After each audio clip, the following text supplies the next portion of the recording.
ಸುತನ ಮತ್ತು ಪವಿತ್ರಾತ್ಮರ ನಾಮದಲ್ಲಿ ಆಮೆನ್. ಶಾಂತಿಯ ಪ್ರೀತಿಯ ವರವಾದ ಯೇಸುವೆ, ಅಭಿಷೇಕ ನೀ ಮಾಡುವ,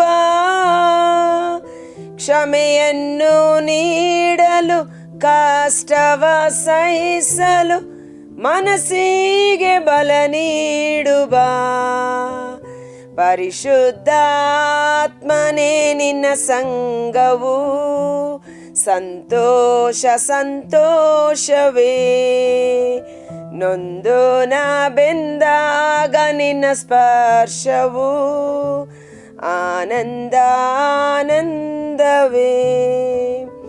ಪ್ರಭು ಕ್ರಿಸ್ತರಲ್ಲಿ ಆತ್ಮೀಯ ಸಹೋದರ ಸಹೋದರಿಯರೇ, ಪವಿತ್ರಾತ್ಮರ ಪ್ರಸನ್ನತೆ ನಮಗೆ ಸಂತೋಷ, ಕಷ್ಟ ಸಂಕಟಗಳಲ್ಲಿ ಸಮಾಧಾನ, ಆನಂದ ತೈಲದಿಂದ ನಮ್ಮನ್ನು ಅಭಿಷೇಕಿಸಿ ನಮ್ಮನ್ನು ಸಂತೈಸುವವರು ಪರಿಶುದ್ಧಾತ್ಮರಾಗಿದ್ದಾರೆ.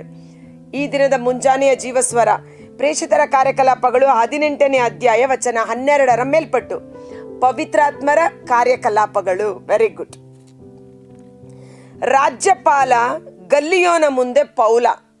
ಇಲ್ಲಿ ಪೌಲ ಕೊರಿಂಥದಲ್ಲಿ ದೇವರ ವಾಕ್ಯವನ್ನ ಸಾರುವಾಗ ಒಂದು ಗುಂಪು ಪೌಲನು ಸಾರುತ್ತಿದ್ದ ಸುವಾರ್ತೆಯನ್ನು, ಯೇಸುವಿನ ಬಗ್ಗೆ ಕುರಿತು ಕೇಳಿ ಯೇಸುವನ್ನು ವಿಶ್ವಾಸಿಸಿ ಪೌಲನೊಟ್ಟಿಗೆ ಸೇರಿ ದೀಕ್ಷಾಸ್ನಾನ ಪಡೆದುಕೊಂಡು ಅವರು ಸಭೆಗೆ ಸೇರಿಕೊಂಡರು. ಮತ್ತೊಂದು ಗುಂಪು ಪೌಲನಿಗೆ ವ್ಯತಿರಿಕ್ತವಾಗಿ ವಿರೋಧವಾಗಿ ಗುಂಪು ಕಟ್ಟಿಕೊಂಡು ಅವನನ್ನು ಪ್ರತಿಭಟನೆ ಮಾಡಲು ಪ್ರಾರಂಭಿಸಿದ ಘಟನೆಯ ಮುಂದುವರಿದ ಭಾಗವನ್ನು ನಾವು ನೋಡುತ್ತೇವೆ.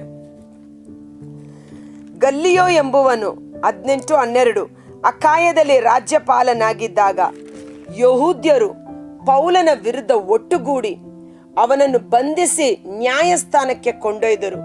ಅನ್ಯ ಜನರ ಮಧ್ಯೆ ಪೌಲ ಸುವಾರ್ತೆಯನ್ನು ಸಾರುತ್ತಿದ್ದ ಸಮಯದಲ್ಲಿಯೂ ಸಹ ಅವನ ವಿರುದ್ಧವಾಗಿ ಪಣ ತೊಟ್ಟವರು, ಪ್ರತಿಭಟನೆ ಮಾಡಿದವರು ಯಹೂದ್ಯರೇ ಆಗಿದ್ದಾರೆ, ಸ್ವಂತ ಜನರೇ ಆಗಿದ್ದಾರೆ.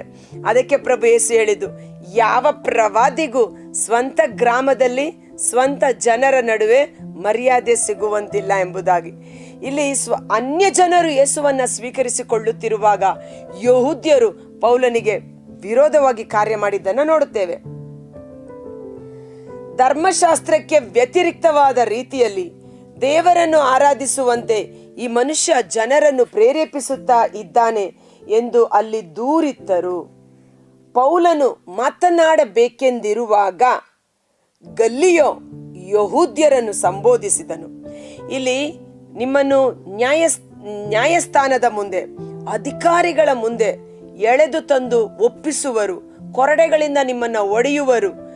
ನ್ಯಾಯಾಧಿಪತಿಗಳ ಮುಂದೆ ಏನು ಮಾತನಾಡುವುದು, ಹೇಗೆ ಮಾತನಾಡುವುದು, ಏನು ವಾದಿಸುವುದು ಎಂದು ಚಿಂತಾಕ್ರಾಂತರಾಗಬೇಡಿ.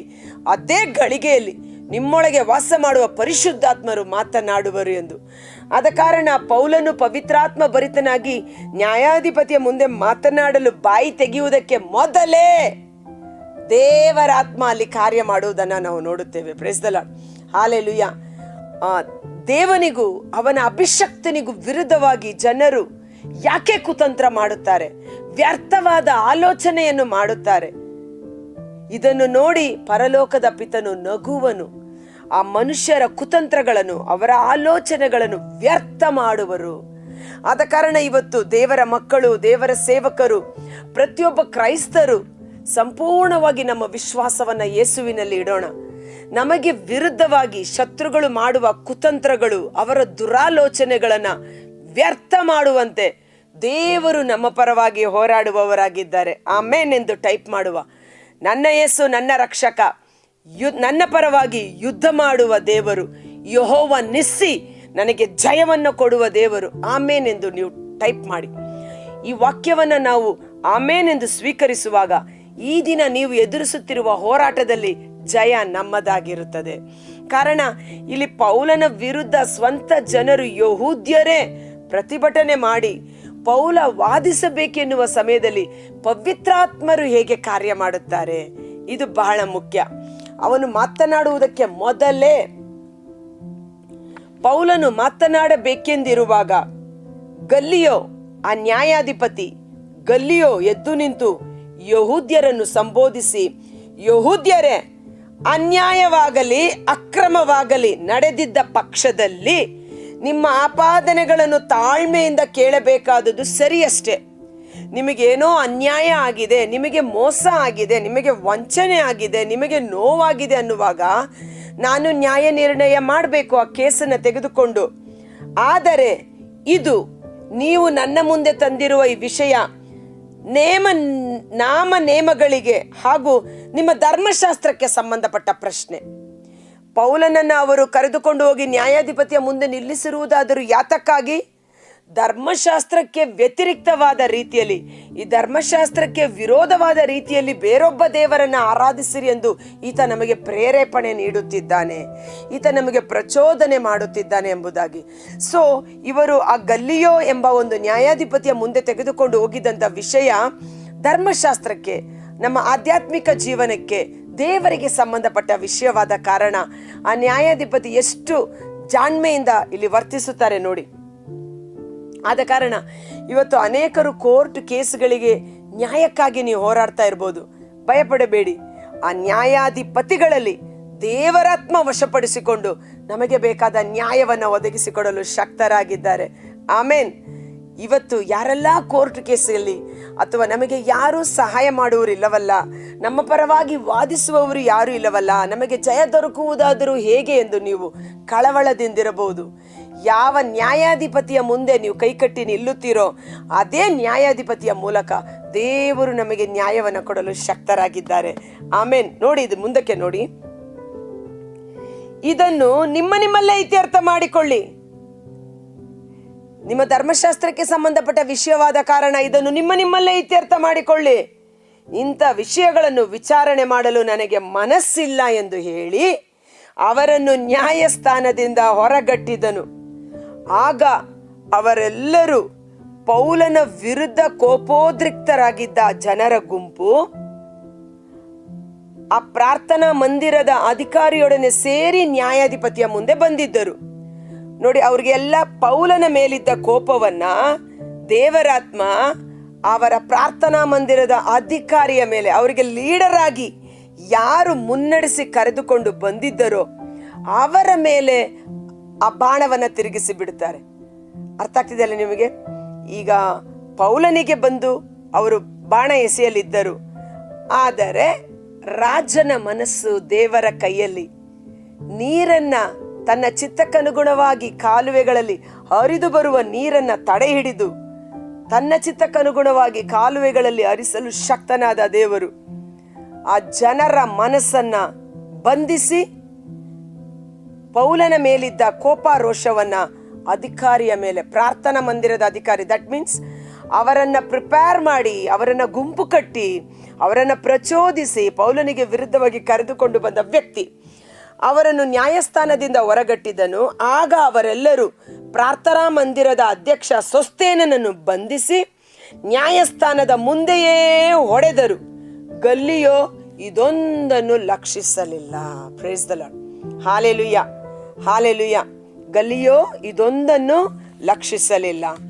ದೇವರ ವಾಕ್ಯ ಹೇಳುತ್ತೆ, 1 ಕೊರಿಂಥ 6ನೇ ಅಧ್ಯಾಯ, ಬಹಳ ಅದ್ಭುತಕರವಾದ ವಚನ. ಅದರ ಟೈಟಲ್ ನೋಡುವುದಾದರೆ, ನ್ಯಾಯಾಲಯಕ್ಕೂ ದೇವಾಲಯಕ್ಕೂ ನಂಟು ಸಲ್ಲದು. ನ್ಯಾಯಾಲಯಕ್ಕೂ ದೇವರ ಆಲಯಕ್ಕೂ ಎಲ್ಲಿಯ ಸಂಬಂಧ?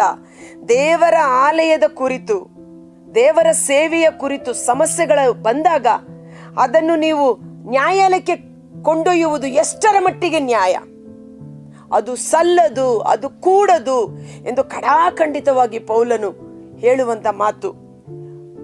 1 ಕೊರಿಂಥ 6ನೇ ಅಧ್ಯಾಯ, ನಿಮ್ಮಲ್ಲಿ ಒಬ್ಬನಿಗೆ ಮತ್ತೊಬ್ಬನ ಮೇಲೆ ವ್ಯಾಜ್ಯವಿದ್ದರೆ ನ್ಯಾಯ ವಿಚಾರಣೆಗೆ ದೇವ ಜನರ ಮುಂದೆ ಹೋಗದೆ ಅನ್ಯ ಜನರ ಮುಂದೆ ಹೋಗುವಷ್ಟು ಸೊಕ್ಕು ನಿಮಗೆಲ್ಲಿಂದ ಬಂದಿತು?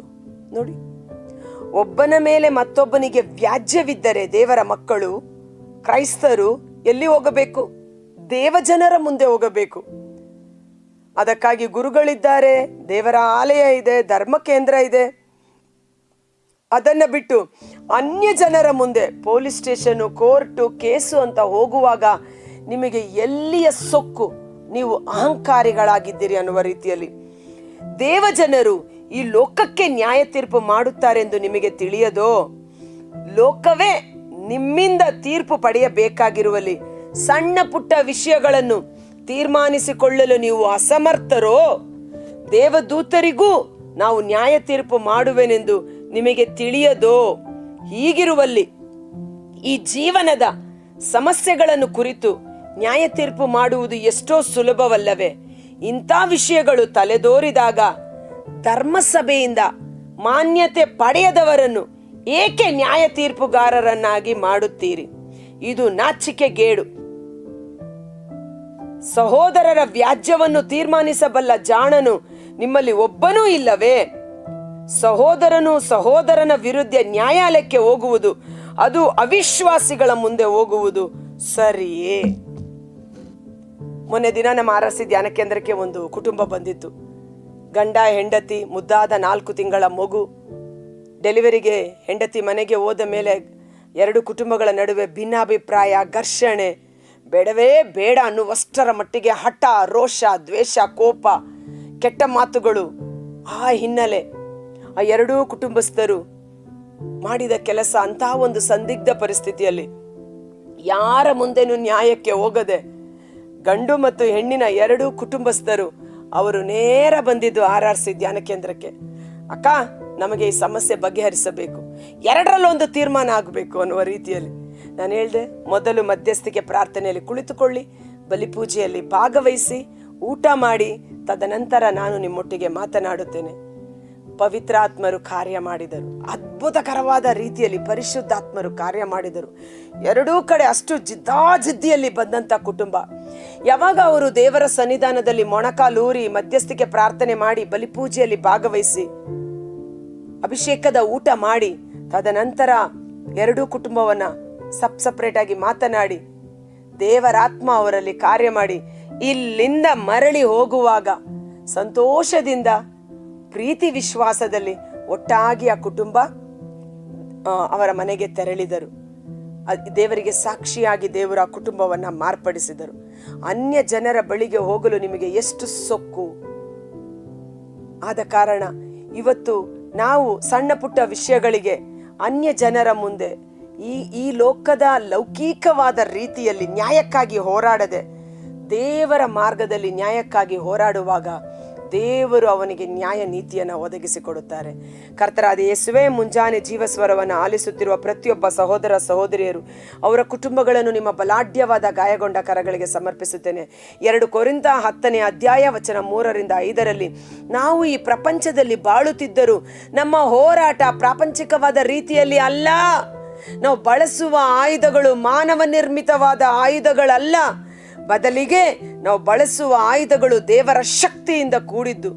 ಅವು ಮನುಷ್ಯನ ಎಲ್ಲಾ ಕುತಂತ್ರಗಳನ್ನು, ಮನುಷ್ಯನ ಎಲ್ಲಾ ದುರಾಲೋಚನೆಗಳನ್ನು, ದೇವರ ಚಿತ್ತಕ್ಕೆ ದೈವ ಜ್ಞಾನಕ್ಕೆ ವಿರುದ್ಧವಾಗಿ ಎದ್ದೇಳುವ ಎಲ್ಲ ದುರ್ಗಗಳನ್ನು, ಕೋಟೆ ಕೊತ್ತಲುಗಳನ್ನು ಕೆಡವಿ ಸಂಹರಿಸಬಲ್ಲದು. ಅದು ಪವಿತ್ರಾತ್ಮರ ಶಕ್ತಿ, ಯೇಸುವಿನ ವಾಕ್ಯದ ಶಕ್ತಿ, ವಿಧೇಯತೆಯ ಶಕ್ತಿ. ನಮ್ಮಲ್ಲಿ ಸಮಸ್ಯೆಗಳು ಬಂದಾಗ ಅನ್ಯ ಜನರ ಮುಂದೆ ನ್ಯಾಯಕ್ಕೆ ಹೋಗದೆ ದೇವ ಜನರ ಮುಂದೆ ಬಂದು ಪವಿತ್ರಾತ್ಮರ ಕೃಪೆಯಿಂದಲೂ ಪ್ರಾರ್ಥನಾ ಶಕ್ತಿಯಿಂದಲೂ ದೇವರ ವಾಕ್ಯಕ್ಕೆ ವಿಧೇಯರಾಗುವಾಗ ಆ ಸಮಸ್ಯೆಯಿಂದ ಬಿಡುಗಡೆಯಾಗಿ ನಾವು ಪರಿಪೂರ್ಣವಾಗಿ ಶಾಂತಿ, ಸಮಾಧಾನ, ಸಂಧಾನ ಉಂಟಾಗುತ್ತದೆ. ಇದು ಸಂಧಾನದ ಸುವಾರ್ತೆ. ಸಂತ ಪೌಲ ಹೇಳುತ್ತಾನೆ, ನಾವು ಸಂಧಾನದ ಕಾರ್ಯವನ್ನ ವಹಿಸಿಕೊಂಡಿದ್ದೇವೆ. ನಾವು ಸಾರುತ್ತಿರುವ ಈ ಶುಭ ಸಂದೇಶ ಸಂಧಾನವನ್ನ ಉಂಟು ಮಾಡುವಂಥದ್ದು. ಈ ಸಮಯದಲ್ಲಿ ಕುಟುಂಬಗಳಲ್ಲಿ ಬಿರುಕು ಬಿಟ್ಟ ಭಿನ್ನಾಭಿಪ್ರಾಯಗಳು, ಗಂಡ ಹೆಂಡತಿಯ ಮಧ್ಯೆ, ಸಹೋದರರ ಮಧ್ಯೆ, ಸಹೋದರಿಯರ ಮಧ್ಯೆ, ತಂಡದಲ್ಲಿ ಇರುವ ಕುಟುಂಬಗಳು, ಸೇವಕರ ಮಧ್ಯೆ, ಅಧಿಕಾರಿಗಳಲ್ಲಿರುವ ಎಲ್ಲ ವಿಧವಾದ ಭಿನ್ನಾಭಿಪ್ರಾಯಗಳು ಯೇಸುವಿನ ನಾಮದಲ್ಲಿ ಬಿಡುಗಡೆಯಾಗಲಿ. ಒಬ್ಬರನ್ನೊಬ್ಬರು ಕ್ಷಮಿಸಿ, ಒಬ್ಬರನ್ನೊಬ್ಬರು ಪ್ರೀತಿಸಿ, ಒಬ್ಬರಿಗೊಬ್ಬರು ಸಂಧಾನ ಮಾಡಿಕೊಂಡು ದೇವರ ವಾಕ್ಯದ ಮೂಲಕ ಜೀವಿಸುವಂತೆ ನನ್ನ ವಾಕ್ಯ ನಿಮ್ಮ ಕಾಲಿಗೆ ಬೆಳಕು, ದಾರಿಗೆ ದೀಪವೂ ಆಗಿದೆ. ಅದಕ್ಕಾಗಿ ಮತ್ತಾಯ 18 ಪ್ರಭು ಯೇಸು ನುಡಿದರು, ನಿಮ್ಮಲ್ಲಿ ಯಾರಾದರೂ ಒಬ್ಬ ತಪ್ಪಿತಸ್ಥನಾದರೆ ಅವನನ್ನು ನೇರ ಕರೆದು ಅವನಿಗೆ ತಪ್ಪನ್ನ ಎತ್ತಿ ಹೇಳು, ಅವನಿಗೆ ತಿದ್ದಿಕೊಳ್ಳಲು ಅವಕಾಶ ಮಾಡಿಕೊಡು. ಆದರೆ ಅವನು ಅದನ್ನು ತಿರಸ್ಕರಿಸದೆ 2 ಸಾಕ್ಷಿಗಳ ಮೂಲಕ ಮಾತನಾಡು. ಅದನ್ನೂ ತಿರಸ್ಕರಿಸಿದರೆ ಸಭೆಗೆ ಆತನನ್ನು ಒಪ್ಪಿಸಿ ಬಿಡು ಎಂಬುದಾಗಿ. ಇವತ್ತು ದೇವರಿಗಿಂತ ನಾವು ಶ್ರೇಷ್ಠರಲ್ಲ, ಬದಲಿಗೆ ನ್ಯಾಯ ನೀತಿಗಾಗಿ ಹಸಿದು ಹಂಬಲಿಸುವವರು ಭಾಗ್ಯವಂತರು. ದೇವರು ಅವರಿಗೆ ನ್ಯಾಯವನ್ನು ಒದಗಿಸಿಕೊಡುವರು ಎಂದು ನಾವು ದೇವರ ಆಶ್ರಯದಲ್ಲಿದ್ದು ನಮ್ಮ ಜೀವಿತದ ಎಲ್ಲ ಹೋರಾಟಗಳನ್ನು ಮುನ್ನಡೆಸಲು ದೇವರ ಜಯ ಯೆಹೋವ ನಿಸ್ಸಿ ನಮ್ಮ ಪರವಾಗಿ ಹೋರಾಡಿ ನಮಗೆ ಜಯವನ್ನು ತಂದುಕೊಡುವ ದೇವರು ನಮ್ಮೊಂದಿಗಿದ್ದಾರೆ ಎಂದು ದೃಢ ವಿಶ್ವಾಸದಿಂದ ಎಲ್ಲರನ್ನು ಕ್ಷಮಿಸೋಣ, ಶತ್ರುಗಳನ್ನು ಕ್ಷಮಿಸೋಣ, ಶತ್ರುಗಳಿಗಾಗಿ ಪ್ರಾರ್ಥಿಸೋಣ, ಅವರನ್ನು ಪ್ರೀತಿಸೋಣ. ದೇವರ ಮಕ್ಕಳಾಗಿ ಲೋಕದಲ್ಲಿ ಸಾಕ್ಷಿಗಳಾಗಿ ಜೀವಿಸುವಂತೆ ಯೇಸುವಿನ ಅದ್ಭುತಕರವಾದ ನಾಮದಲ್ಲಿ ಪ್ರಾರ್ಥಿಸಿ ಬೇಡಿ ಹೊಂದಿಕೊಳ್ಳುತ್ತೇವೆ. ಆಮೇನ್. God bless you.